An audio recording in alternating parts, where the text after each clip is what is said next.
Thank you for joining us this morning.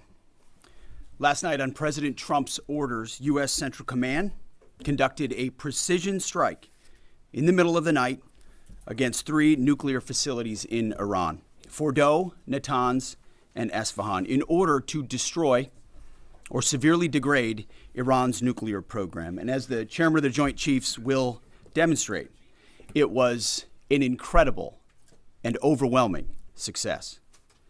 The order we received from our commander-in-chief was focused, it was powerful, and it was clear. We devastated the Iranian nuclear program. But it's worth noting the operation did not target Iranian troops or the Iranian people.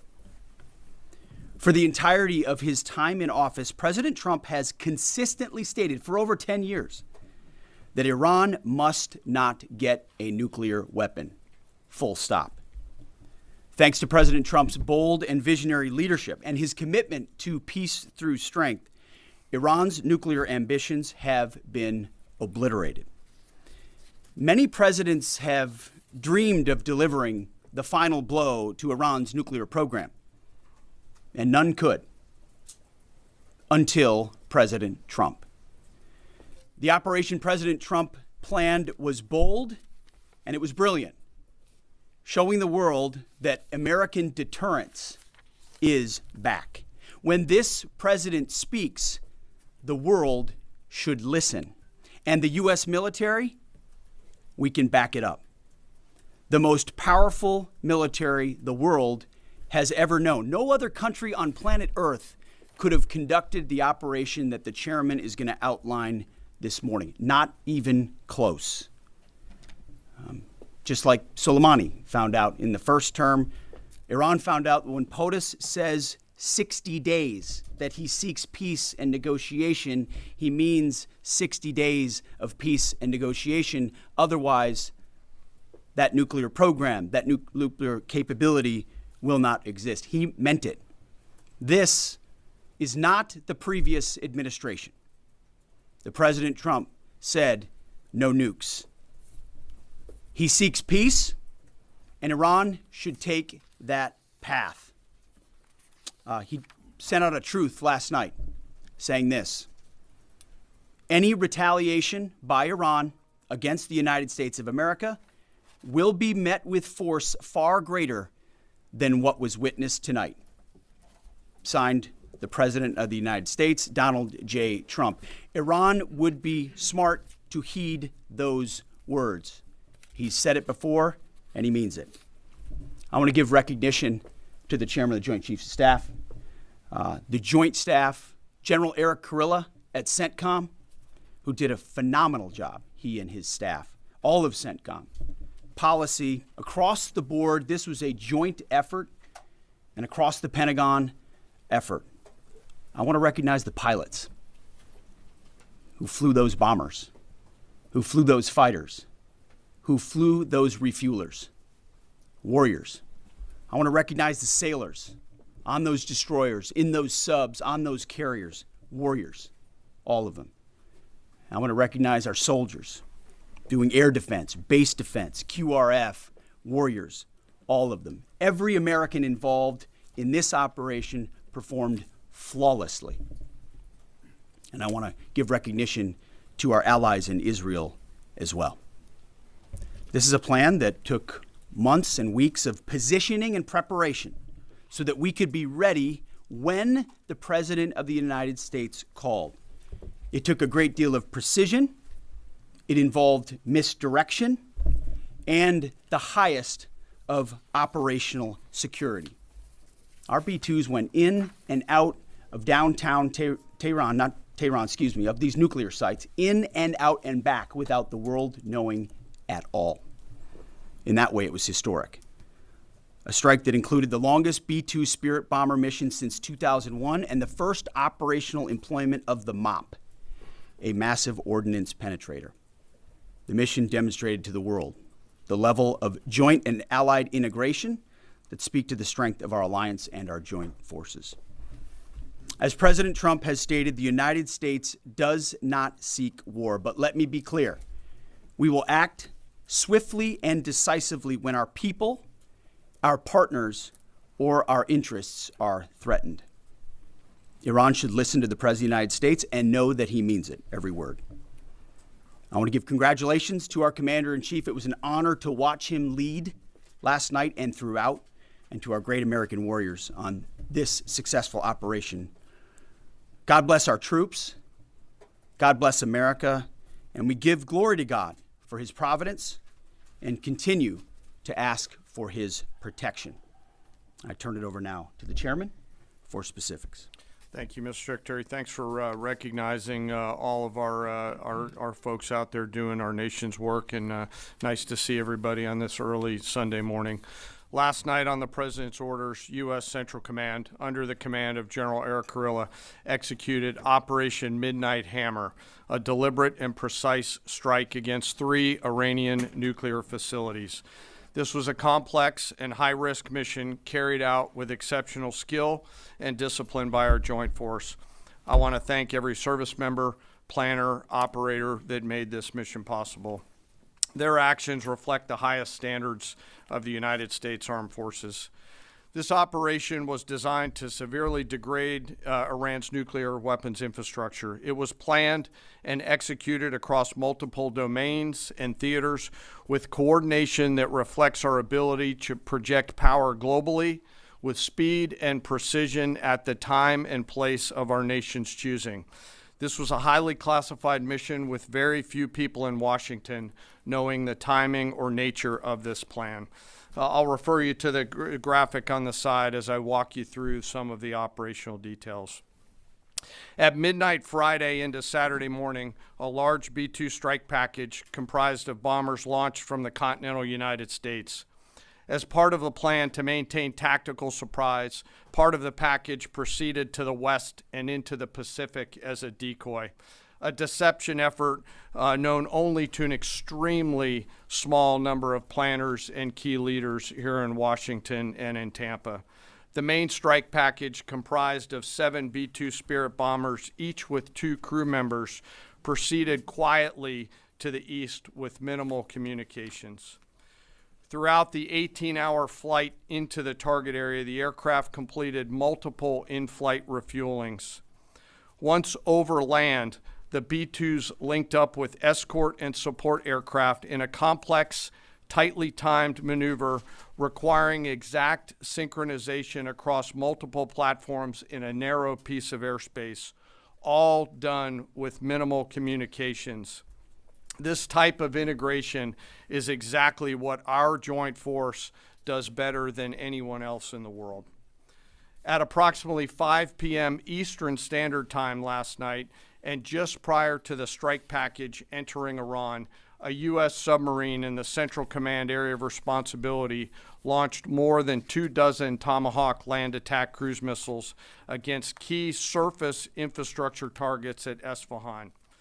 As the Operation Midnight Hammer strike package entered Iranian airspace, the U.S. employed several deception tactics, including decoys, as the 4th and 5th generation aircraft pushed out in front of the strike package at high altitude and high speed, sweeping in front of the package for enemy fighters and surface-to-air missile threats. The strike package was supported by U.S. Strategic Command, U.S. Transportation Command, U.S. Cyber Command, U.S. Space Command, U.S. Space Force, and U.S. European Command. As the strike package approached Fordo and Natanz, the U.S. protection package employed high-speed suppression weapons to ensure safe passage of the strike package, with fighter assets employing preemptive suppressing fires against any potential Iranian surface-to-air threats. We are currently unaware of any shots fired at the U.S. strike package on the way in. At approximately 6:40 p.m. Eastern Standard Time, 2:10 a.m. Iran time, the lead B-2 dropped 2 GBU-57 massive ordnance penetrator weapons on the first of several aim points at Fordo. As the president stated last night, the remaining bombers then hit their targets as well, with a total of 14 MOPs dropped against 2 nuclear target areas. All 3 Iranian nuclear infrastructure targets were struck between 6:40 p.m. and 7:05 p.m. Eastern Time. Again, that's about 2:10 in the morning local time in Iran, with the Tomahawk missiles being the last to strike at Esfahan to ensure we retain the element of surprise throughout the operation. Following weapons release, the Midnight Hammer strike package exited Iranian airspace and the package began its return home. We are unaware of any shots fired at the package on the way out. Iran's fighters did not fly, and it appears that Iran's surface-to-air missile systems did not see us. Throughout the mission, we retained the element of surprise.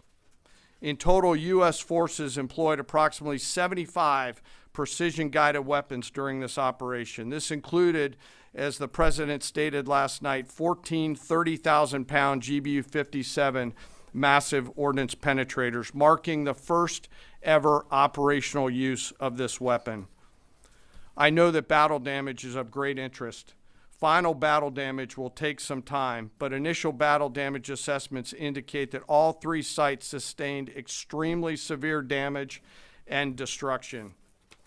More than 125 U.S. aircraft participated in this mission, including B-2 stealth bombers, multiple flights of 4th and 5th generation fighters, dozens and dozens of air refueling tankers, a guided missile submarine, and a full array of intelligence, surveillance, and reconnaissance aircraft, as well as hundreds of maintenance and operational professionals. As the Secretary said, this was the largest B-2 operational strike in U.S. history and the second longest B-2 mission ever flown, exceeded only by those in the days following 9/11. Well prior to the strike, General Kurilla elevated force protection measures across the region, especially in Iraq, Syria, and the Gulf. Our forces remain on high alert and are fully postured to respond to any Iranian retaliation or proxy attacks, which would be an incredibly poor choice. We will defend ourselves. The safety of our service members and civilians remains our highest priority. This mission demonstrates the unmatched reach, coordination, and capability of the United States military. In just a matter of weeks, this went from strategic planning to global execution. This operation underscores the unmatched capabilities and global reach of the United States military. As the President clearly said last night, no other military in the world could have done this. I join the President and the Secretary in being incredibly proud of the air crews, naval forces, cyber operators, planners, and support teams, and commanders who made this mission possible. It is their skill, discipline, and teamwork that makes this operation possible. I am particularly proud of our discipline related to operational security, something that was of great concern to the President, the Secretary, General Kurilla, and me, and we will continue to focus on this. As we stand here this morning, many assets are still airborne, and we have hundreds deployed. I ask that we keep our warfighters on their way home and our deployed service member in our thoughts. Our joint force remains ready to defend the United States, our troops, and our interests in the region. Thank you very much. We will take a few questions, Phil. Me? Yeah. So, is regime change off the table, Mr. Secretary?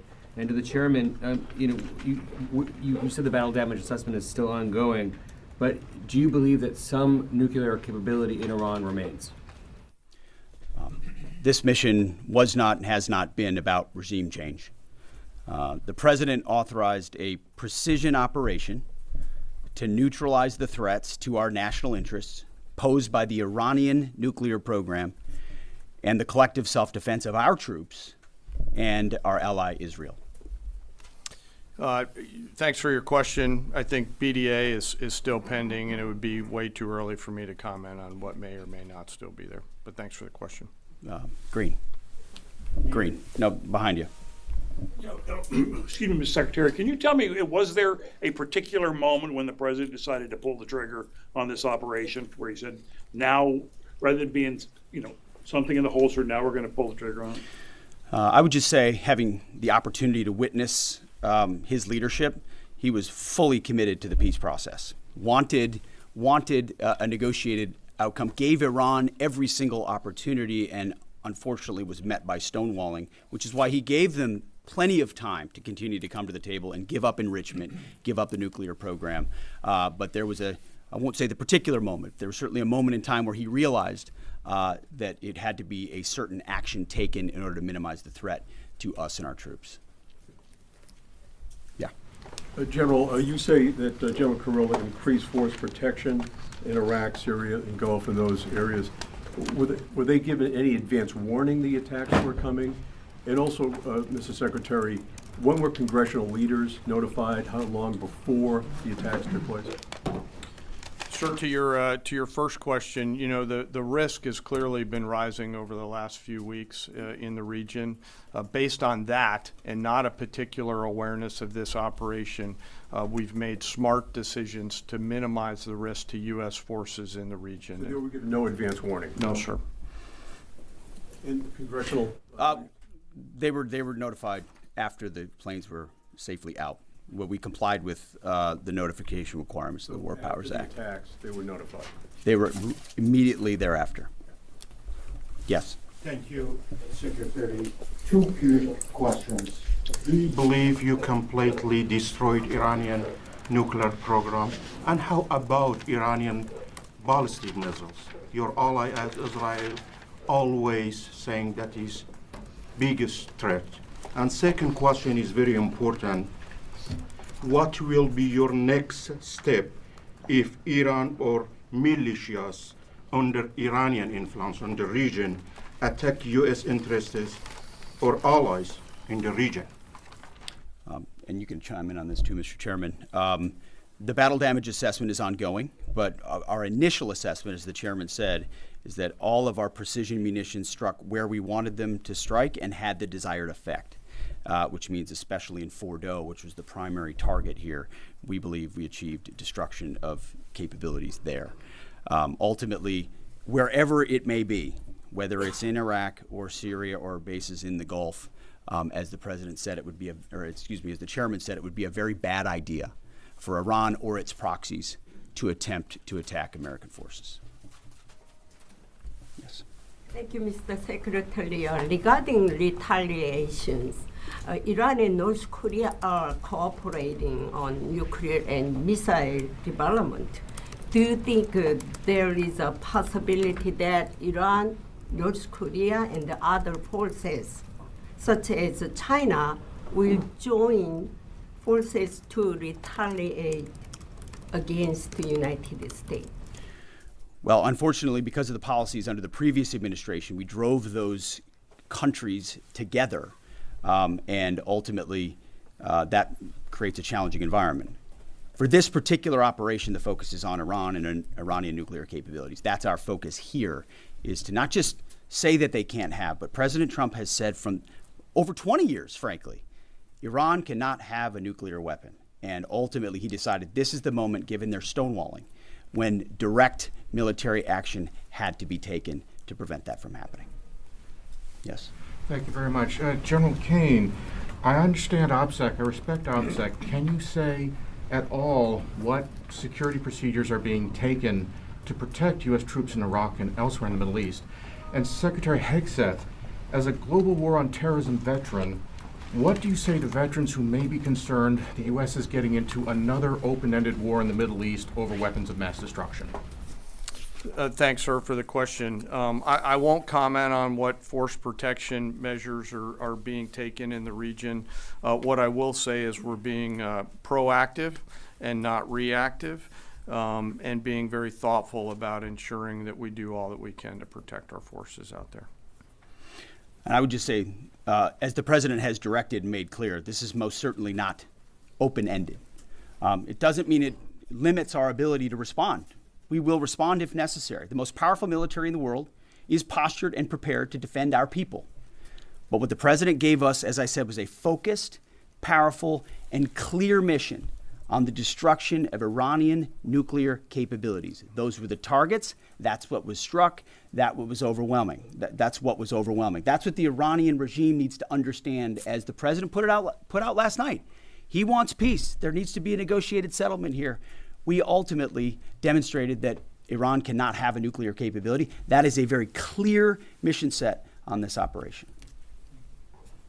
Yes, hold on. Yes, right there. Thank you, Mr. Secretary. Question for the Secretary and the Chairman. How was this strike coordinated with the Israelis on a strategic level, militarily, and on a tactical level? Was there any direct Israeli military participation in this operation? Well, I would say certainly Israel had an incredible military success, especially at the beginning and ongoing, in degrading Iranian capabilities, in degrading Iranian launchers, MRBMs. It's been incredible to watch what our ally Israel has been able to do. And there certainly have been conversations. I mean, General Kurilla at CENTCOM has worked closely in the defense of Israel for many years. And part of this operation was the defense of Israel and the ongoing defense of Israel. But as it pertains to this strike, this was U.S. operated and U.S. led. We took advantage of some of the preparatory work that's been done over the past week and a half in terms of axis of approach. I won't get into the particulars, but as the Secretary said, it was a U.S. strike. We made sure we were not in the same piece of airspace and sky. Aside from that, that was the extent of it. We'll take a couple more. Yeah, right there. Question to the Secretary first. Are you concerned whatsoever now about the reaction from U.S. allies given the strike, particularly those in the Gulf? And to the Chairman, if I may, I understand you don't want to speak to specific assets and force protection measures, but do you anticipate at least having to bring in any further assets from other theaters to aid in force protection over the coming days? We certainly understand the challenges of allies in the region, and we have been respectful and in working in collaboration with them as it pertains to basing and sensitivities there. Ultimately, they've got a lot of assets and people in those locations also where American troops are co-located. So that's a consideration of ours. We've been in close consultation with them, and we appreciate the support that we have got. Thanks for the question on sort of the global picture. And as you know, that's one of my jobs, is to look globally at the entire range of challenges. We are always carefully considering our force posture around the world and then offering options to the Secretary and to the President. I won't comment on any future things, but the American people should know that we carefully consider those moves around the world and try to modulate as needed our force structure in the region. Absolutely. Yeah, right here. Thank you. What communications are being sent to the Iranians right now, and is there any possibility of diplomacy now or in the coming days? I can only confirm that there are both public and private messages being directly delivered to the Iranians in multiple channels, giving them every opportunity to come to the table. They understand precisely what the American position is, precisely what steps they can take to allow for peace, and we hope they do so. Yes. The president may not want an open-ended conflict. The Iranians may disagree. Are you prepared for a protracted war? Well, anything can happen in conflict. We acknowledge that. But the scope of this was intentionally limited. That's the message that we're sending. With the capabilities of the American military, nearly unlimited. So Iran, in that sense, has a choice. But we've made it very clear to them, this is nuclear sites, this is nuclear capabilities, this is the line that the president set, and we set that back. Now is the time to come forward for peace. But I think one of the takeaways from this as well is the unprecedented level of ongoing cooperation. I can't speak highly enough of the chairman and his staff and General Kurilla in CENTCOM, what they've done to look around the corner, to pre-position, to understand how an operation like this comes together. The scope and scale of what occurred last night would take the breath away of almost any American if you had an opportunity to watch it in real time. And I think Tehran is certainly calculating the reality that planes flew from the middle of America in Missouri overnight, completely undetected over 3 of their most highly sensitive sites, and we were able to destroy nuclear capabilities. And our boys in those bombers are on their way home right now. We believe that'll have a clear psychological impact on how they view the future, and we certainly hope they take the path of negotiated peace. But I could not be more proud of how this building operated, of the precision, the sensitivity, and the professionalism of the troops involved in this effort. I will take one more. We'll take one more question. Yes, right there. Thank you, Mr. Secretary. Concerning the justification for these strikes, in March, the Office of the Director of National Intelligence released their threat assessment, concluding, quote, Iran is not building a nuclear weapon, and Khamenei has not authorized the nuclear programs he suspended in 2003, unquote. So what new intelligence does the U.S. have since then that the Iranians have changed their position on nuclear weapons? And does this new intelligence come from U.S. sources and methods, or are we getting this information from other countries? Well, I would just simply say that the president's made it very clear. He's looked at all of this, all of the intelligence, all of the information, and come to the conclusion that the Iranian nuclear program is a threat, and was willing to take this precision operation to neutralize that threat in order to advance American national interests, reduce the Iranian nuclear program, and obviously collective self-defense of ourselves and our allies. So he looked at all of it, understood the nature of the threat, and took bold action I think the American people would expect in a commander-in-chief. That's all we've got. Thank you very much. Appreciate it, Mr. Chairman. Thank you. Mr. Chairman, do you have any of the WC-135s up to check the radioactive material in the atmosphere?